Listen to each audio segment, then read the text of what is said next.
ناظرین گرامی السلام علیکم ورحمۃ اللہ وبرکاتہ۔ میں ہوں عمران قاسمی اور آپ دیکھ رہے ہیں اس وقت 24 نیوز انڈیا۔ ناظرین اس وقت ازہر ہند دارالعلوم دیوبند کے شیخ الحدیث و محترم صاحب حضرت مفتی ابو القاسم نعمانی دامت برکاتہم العالیہ کے تعلق سے ایک اہم خبر سنانے جا رہے ہیں۔ ویسے حضرت کو کون نہیں جانتا، لیکن حضرت کا سلسلہ تصوف کیا ہے اور اس میں کیا خاصیت ہے، ہم آپ کے سامنے پوری خبر رکھتے ہیں۔ چنانچہ یہ بات حضرت نے خود اپنے سوشل اکاؤنٹ پر جاری کی ہے، ہم آپ کے سامنے پوری بات رکھتے ہیں کہ حضرت کا سلسلہ تصوف جو حضرت علی کرم اللہ وجہہ سے ہوتے ہوئے حضرت صلی اللہ علیہ وسلم تک پہنچتا ہے۔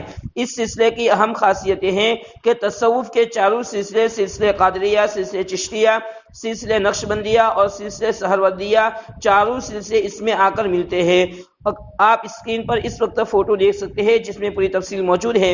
اگر آپ کو اصل کاپی چاہیے تو ہمارے ٹیلی گرام چینل پر مل جائے گی۔ ہمارے ٹیلی گرام چینل کا لنک ہم اسی ویڈیو کے ڈسکرپشن میں دے دیں گے، آپ وہاں سے حاصل کر سکتے ہیں، اپنے پاس محفوظ کر سکتے ہیں۔ حضرت کے متعلق ضرور دعا یا کریمہ لکھیں اور آپ کو یہ خبر کیسی لگی کمنٹ کر کے ہمیں ضرور بتائیں۔ ویڈیو پسند آئے لائک کریں، شیئر کریں اور مزید ویڈیوز کے لیے چینل کو سبسکرائب کر کے بیل آئیکن پر کلک کریں۔ چلیے ملتے ہیں انشاءاللہ نیکسٹ ویڈیو میں، تب تک کے لیے السلام علیکم ورحمۃ اللہ وبرکاتہ۔